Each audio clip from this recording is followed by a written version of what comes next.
everyone to ThirdStreet Reactions. I'm Zach. Shane. We are back with his show, And that. Star Wars. Yeah, exactly. You fucking forgot me. Come on now. Come on now. All right, we're here with Matt. Yeah. Matt's a great guy.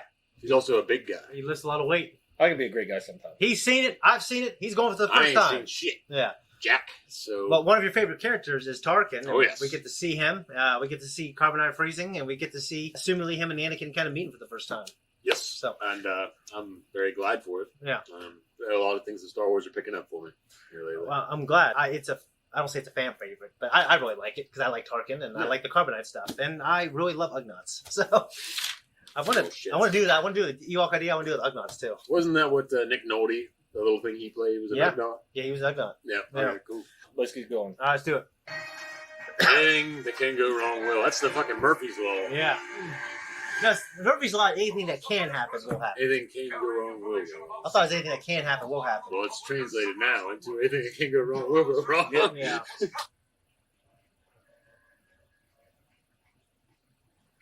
They're really moving. This is basically a self-replicating organism. R2, he hijacked these droids and he can just keep doing it. Yeah.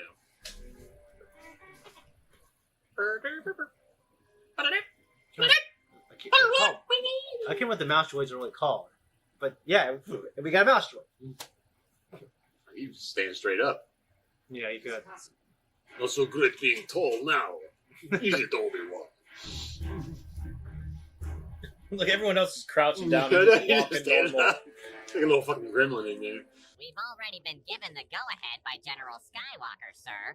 Assuming you are still on schedule. Pro droid. And he just gets the fuck out of there. Look at that.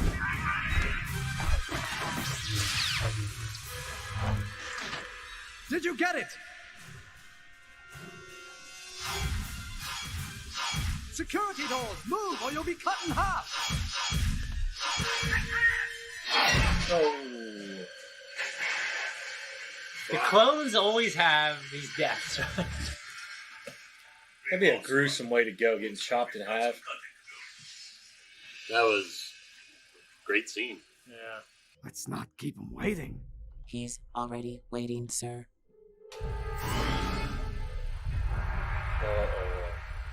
Count Dooku, my lord. How unexpected.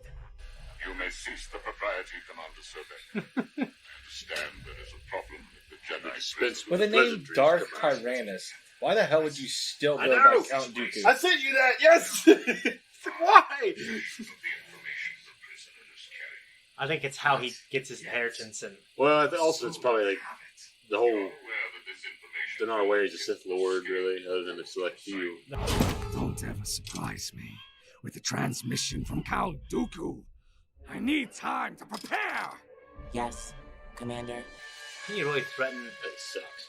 It's like you like choking a robot. Like, Yeah, what do you really really work? work here? The droid's probably thinking that in the back of his head. Yeah. This fucking fool.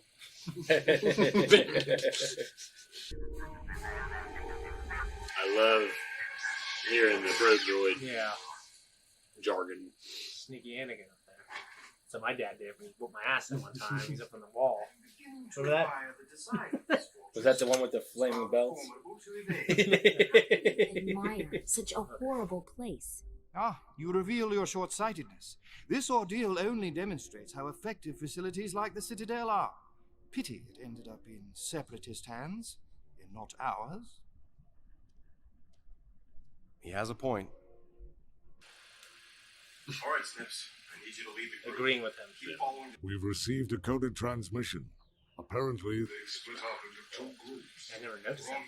points are the landing field behind the tower, where R2 will pick up Obi-Wan Kenobi. And what if things don't go according to plan? Then we would have to send an entire fleet to get them out of there. All three of those guys get killed by I'm Palpatine. concerned that the Jedi have elected this child to lead the group. I've said with her many times, and I trust her, Captain. Uh-oh. Dead end. Shaking his head. Yeah. Security guard there. Okay, boss. We'll land and wait for General Kenobi. show I just did, but taking an awful risk. It was interesting to think of them like, all right, this is what we're going to do. You know? Yeah. I don't know. This is the plan. I'm telling you, it's going to work. Yeah. That doesn't look like General Kenobi. We'll have to improvise. Your arrival is long overdue. Where have you been? Even so, the odds are 3 to 1. We will take you to interrogation below. Yes, sir. Moving. So we're having like a New Hope type thing here. Don't talk back to me, droid. I'm in charge. And will lure the Jedi into a trap. That would be such a straining. His eyes and his nose really bother me. He's yeah. He's ugly fuck. He's ugly. One ugly motherfucker. He is. Sorry, Commander. Just wanted to fool them. What are your orders? Or he's on a power trip. Yeah. Why didn't you blow the wall? That part of the plan was your job.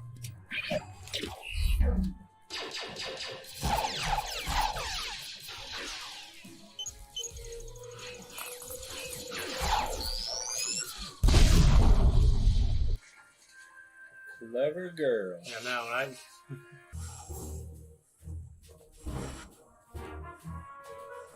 The cable's too short when he reaches the bottom. That's His what feet I'm can't reach the thinking. bottom. Crabs. Crab people. They put the crab people in Game of Thrones. Yeah, I do. I hate that crab thing. Zach. I remember you saying so. Just because what the crabs do to sea turtle babies. That's the only reason. No, I mean, he's obsession for his commitment to staking these people to get eaten alive by crabs. Pretty horrible. Just running in his cave. Give it to me now, or I'll start executing your men. This is war, Sobek. We're all prepared to die to protect that intel. You know? Really? Everyone's just like, what did he say? Torture them slowly. Slowly. Not one fell from it. Francis, you really should see somebody. The prison block? Yes, sir. We will move to intercept them. Like the fact that they're blue, does that like not send any Indicated. red flags? Well, there's different colored ones, Yeah, but they're not. Their hands are painted. Spider monkey. I know. I forget what her species called, but that's what they can do. They're more agile than humans. I don't see Rosario Dawson doing that though. How much longer are we going to wander through this tunnel in the dark? Captain Tarkin, haven't you learned to trust me by now? You may have earned my trust, General Skywalker, but my faith in your comrades is still lacking. You lack faith in the Jedi. I find their tactics ineffective. The Jedi Code prevents them from going far enough to achieve victory. To do whatever it takes to win, peacekeepers should not be leading a war. Have I offended you? No. I've also found that we sometimes fall short of victory because of our methods. Well, I see we agree on something. Yeah, well. Oh. The sparks fell on that. The plan's been compromised. The shuttle's not coming. Throw me a charge.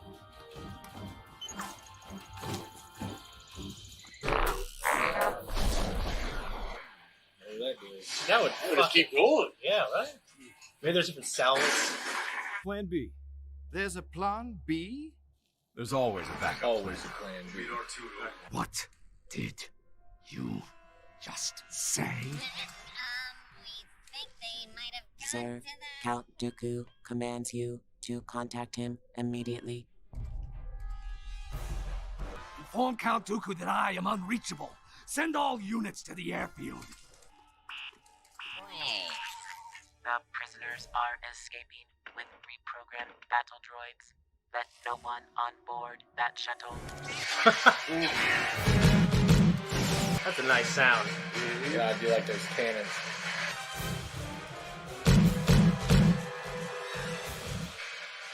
cool to see battle droids and clone troopers fighting beside each other. It's well, funny. right up until then, that one died. Oh, yeah.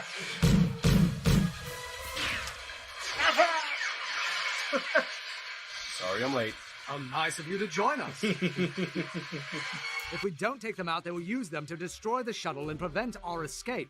Which is precisely why we should get aboard that shuttle and use the weapon systems to decimate those droids. Whatever we're gonna do, we better do it fast. That's a weird angle.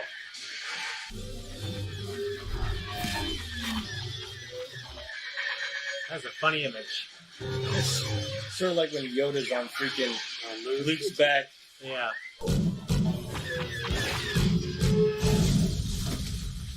Oh. Echo, look out!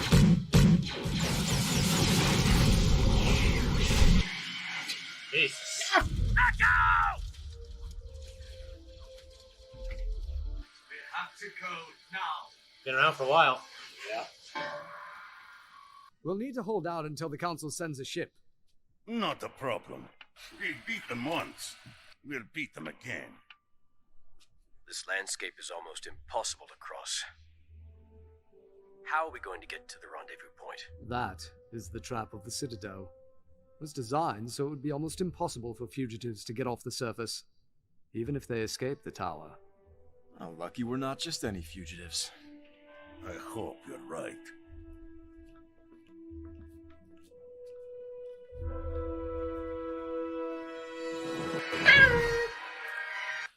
That was our reaction. This is our discussion. What'd you think, exactly? I thought it was good. Yeah. Had a few notes I took down. Okay. First off, I had to address the amen moment. Okay. So, Matt, you don't know the story either. Nope. Okay. So, you want to tell the story? Well, we can tell our versions of it to see if we can get all the details in there. But okay. I went to, well, why were we at Mass that day? Because in our early to mid-teens, we went to St. Mary's Church every Saturday night. So is this a recent story or an old story? This is an old story. Yeah. Like we were kids, Yeah. teenagers. So we were there at Mass, Catholic Mass at St. Mary's Catholic Church in Marietta, Yeah. Ohio. And we used to have Father Paul and who was the Monsignor? Father Ed? Was it I Ed? think Ed might have been done or... Well, we were there and it was Paul Yeah. presiding. Yeah. And it kind of seemed like that night, all of us good Catholics didn't have our shit together. Really, yeah. Because we were in there and he was kind of having to coax everyone along through the motions. Yeah. I can't remember what he just got done doing, but it was part of the ritual. Yeah. And he's like sitting there and everyone's, after he got done saying something, and everyone's just looking at him, and he goes, "Oh man." I remember being an amen, like, yeah. Because he hits his hands up and he just said it in such a sarcastic way. Yeah, he's like, Yeah. and him and I for 20 years, that was the funniest fucking thing. I shadowed him once when I was in high school. I remember that. Yeah. What was that like? It was, I don't know. Like, yeah, I went up there. I showed up. Like that was one of the compliments I got for my shadowing. Yeah. I was like, I showed up like an hour early. Really? I just showed up in their morning mass. Yeah. I'm like, already ready. I sat through the mass and. Really? And he wrote a little note that like, he showed up an hour early and he was doing everything else. And I That's followed awesome. him around all day and he went around to different places and then went through the, whatever they call their living quarters there beside the church. Yeah. But yeah. it's not really a diocese. That's like an organizational Yes. component. But they it took me through there and like I've been part of it every day. I go and I pray this long and Yeah. I do this long and I pray again. And Then you're thinking of celibacy and you're like, I don't know. yeah. I don't know if I can do this. Well, yeah, he did tell me that there was a woman he was interested in at one time. Yeah. And I guess he eventually decided that this was the path he wanted to take. So he did have a love interest. Yeah. That's his own little story and his own little Really? arc in his life. Yeah. And I don't know where the man went now, but you know he had that. He had the love of his life, and he let her go for the priesthood. All right. That's some dedication right there. Yeah, It dude, is. because I can't even, go a week without whacking off or something. You know what I'm saying? A day, let alone Yeah. a week. It's hard. I'll tell you That's an that. everyday thing. Plus, I mean, I drink every day. But Yeah. I don't know what the. I mean, I guess I make a good Catholic priest. Yeah. Getting drunk all the time. There you go. There's a communion one. Dooku. What he's talking about dispensing with, like, it was whatever he said reminded me of when Vader says, "You may dispense with the pleasantries." Yeah, I think he said, "Spare me the something." Yeah, spare me the pleasantries or something along those lines. Yeah, the niceties or something. I don't know, but it really takes you back to Vader. Vader put you back on schedule. Yeah, And like the Sith are there, and they obviously have a mission, but they're constantly in like being these enforcers on top, making sure production it's is like high. Dooku. You think you can imagine him being a man that's about the pleasantries.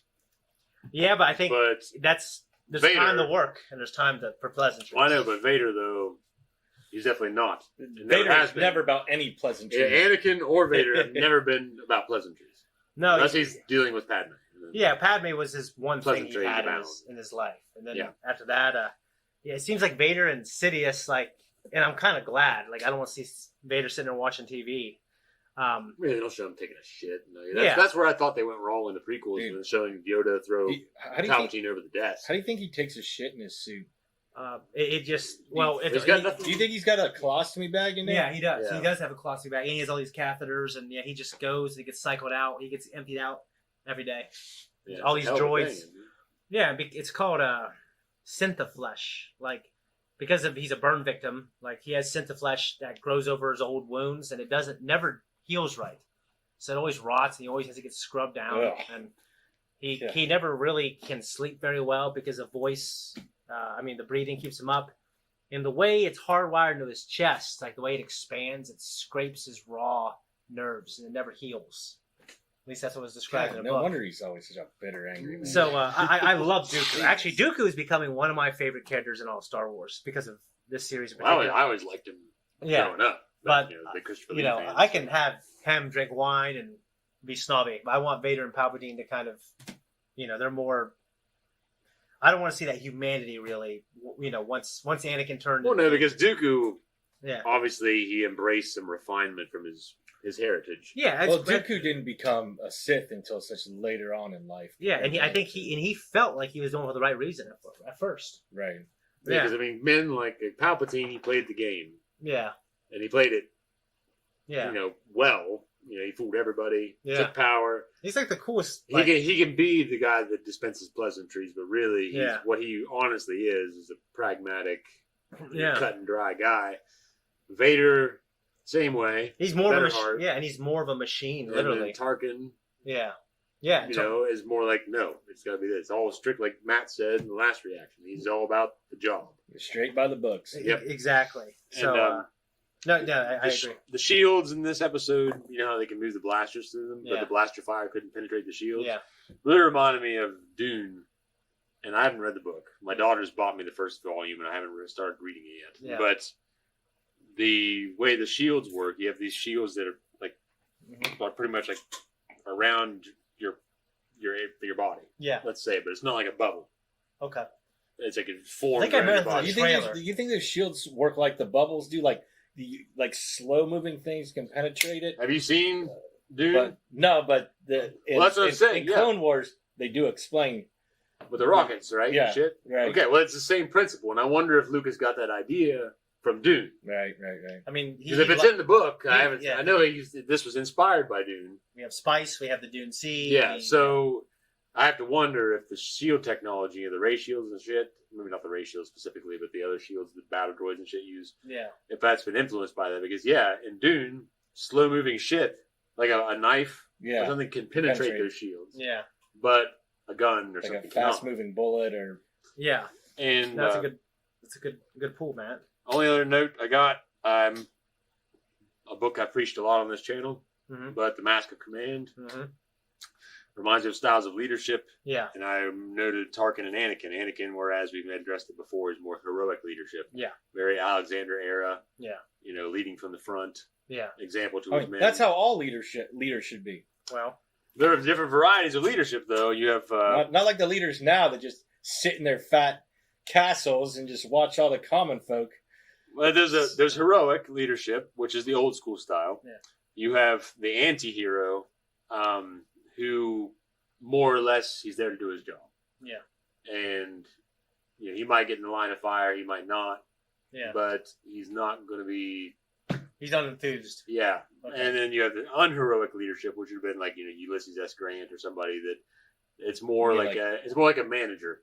You Like mean you're managing the all war of our effort. leaders now? that just Well, sit there's also around false heroic, which is kind of like what Hitler was. Yeah. Where he put himself on a pedestal, it's like, hey, I'm this, I'm that. You know, we'd go out there leading the team, but he led his fucking country down a path of doom and destruction. And I heard they something suffered interesting for it that for early years. on he did do great things for Germany. In World War One, he was a decorated soldier. Yeah. You know, on the ground, actually risking his life. Yeah. But as the years went on, and he got caught up, or you know, his whatever he honestly believed, I heard was a lot brought of out. heard a lot of stories where they like did a lot of experiments on Hitler, where they like pumped him full of like amphetamines and like coke and On Hitler? testosterone and stuff, just to make him like this wild raging machine.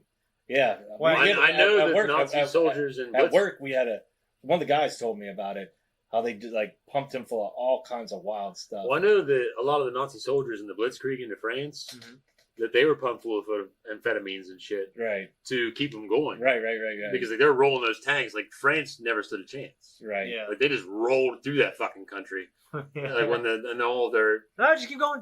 well, that was the idea of the Blitzkrieg. Yeah. Is you penetrate enemy lines so deep Yeah. and so fast Yeah. that there's nothing they could fucking do before they could even put up a defense. You were already behind their positions. Yeah, dude, like literally, people that are on that shit, you can shoot them like 3 or 4 times, and they're still coming. If you don't put one in their head or right in their heart, fucking angel dust. they're still going. They're still going. Vikings. Yeah, and so that's the Berserker idea. Vikings did that, yeah. I have to wonder if Tarkin is unheroic or the anti-heroic. I would go with anti-heroic just because of the guy he is. Well, but at the same time, he's not on the front lines fighting with blaster fire. Like if I'm making strict examples from that book, Yeah. whereas At this point in Tarkin's life, he would definitely not be heroic leadership. But no, he's not. I'm not saying I'm at all pretty- he's heroic. I'm saying unheroic or anti-heroic. Yeah, yeah. And so I- anti-heroic would be more like he's still a hero, but he's not a hero. Yeah, You know what I mean? But on the way up the ladder, he was definitely decorated. But at the point where he is obviously now, and definitely later on, he's not. because the book lists examples, like the anti-heroic is Lord Wellington, Mhm. who was a military commander in British history. Yeah. They won the Peninsular War and some other battles. He was very instrumental in the war against Napoleon. Yeah. And actually, the Battle of Waterloo, I think he commanded Okay. the British and maybe the Prussians. Okay. I would say he's more unheroic. Okay. He's more like Ulysses Grant, Yeah. where he's very good at what he's done, and Ulysses Grant was a decorated soldier. Yeah. Or at least he's very, and Yeah. he served in the Mexican-American War. But the it's beginning of the Civil War his before he highest reached purpose would be like leading everyone. managing that war effort. Yeah. It's not like Grant was quoted as saying, like when someone asked him, "Would you ever, be on the front lines or whatever?" And like Grant's like, "No, never if I can help it." Yeah. You know what I mean? So, Yeah. But so- he could be more effective and defeat more people technically by managing everyone else. I guess in war you need the brains. So you need someone in the background to plan everything out and map everything out. Yeah. Well, what do they call Vader? Like he was the fist of the Empire or the Emperor's fist, or what do they call him? They've said that his actual troops, the 501st, it's called Vader's Fist. Yeah, but what do they say about him? Well, I mean, he's been many different Basically things, just the enforcer, but he's though. definitely an enforcer. When it came to all the Imperials, like they knew they knew they were supposed to listen to him, but they didn't know who he was. They didn't know his rank. They just said you just got to listen to him. And they, when as far as the Emperor was concerned, they didn't need to know anything about him. They just need to listen to him. They didn't need to know his rank. He superseded the military in all the ranks, and Vader didn't care very much for the military higher ups, and you can see that obviously for obvious reasons because of heroic leadership as Anakin. Yeah. It's a little on the nose, but 22-minute cartoon. I do like the Vader Anakin. Anakin agrees with Tarkin, you mean? Yeah. They have that one moment together. Yeah, and you see the style of fighting, right? What produces results and what doesn't. Yeah, so you start seeing that hint of dark side. Well, because they're both results oriented, right? Yeah, they're not like the method. It's like the ends justify the means. Yeah, it demonstrates how Tarkin feels probably about the Jedi. Yeah, it also reveals how Anakin, ultimately he'll do what needs to be done, and he won't let the Jedi code stop him. Yeah. So I obviously it's a wink, wink to us, but I liked it. Yeah, it was just, I like it too. It's cool to have them talk like that, and we're going to have more of that in the next episode. All right, thanks everyone for tuning in here. If you like what we do, like and subscribe. You can find us on Instagram, Twitter, TikTok, Twitch. All right, comment down below. Hit thank you if you want to. All of it helps us. Whatever. We'll see you.